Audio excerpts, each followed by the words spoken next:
Hello guys, welcome to my blog part 2। আজকে জানি না কী কারণে এত যত্ন নিচ্ছে, কুচি টুচি ধরে দিচ্ছে ভালো করে। ছোট থেকেই অভ্যাস আছে, যেহেতু মায়ের কুচি ধরে দিত, তার জন্য আমার আর শাড়ি পরতে অসুবিধা হয় না।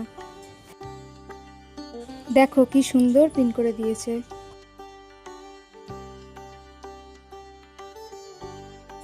মাঝে মাঝে আবার আমাকে দেখে মুখ ভেঙাচ্ছিল। আর এক আছে, হয় আর না, সেই থেকে রেডি হয়েই যাচ্ছে। আমার হয়ে গেল, তোমার আর হচ্ছে না। নাও নাও, আমার ফোনটা নাও, দিয়ে চলো এবার তাড়াতাড়ি। কত মেয়েরা হয় দেখি। হ্যাঁ, কোন দিকে ক্যামেরা করছে?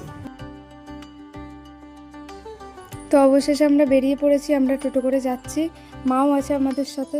মাকে বেশ দেখতে সুন্দর লাগছিল, তার জন্য আমরা বলছিলাম একটু স্মাইল দিতে।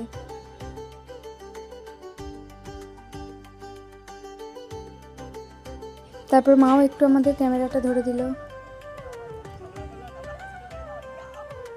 আমি ব্যাগের চেনটাই আঁটতে পারছিলাম না, তার জন্য একটু সাহায্য করে দিল।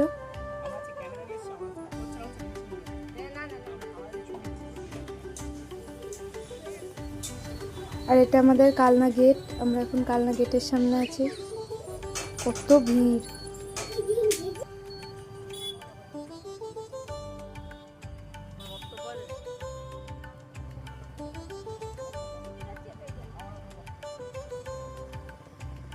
হেভি লাগছে কিন্তু দেখতে।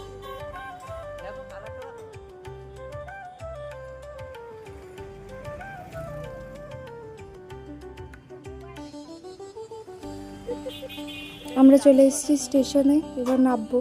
এবার টোটো থেকে নেমে আমরা স্টেশনের দিকে যাচ্ছি। তো এবার তোমাদের সবার মনে হতে পারে যে আমরা হঠাৎ স্টেশনের দিকে কেন যাচ্ছি, তো বলবো সবই। আগে একটু বজরংবলীকে প্রণাম করে নিই।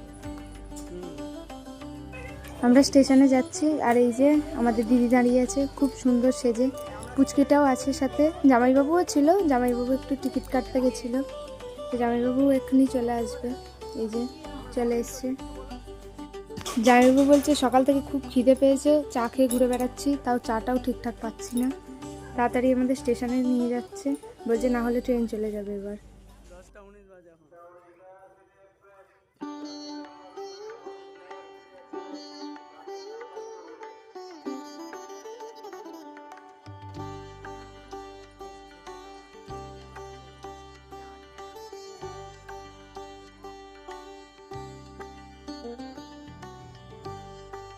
আমাদের ট্রেন 3 নম্বর প্ল্যাটফর্মে আসবে।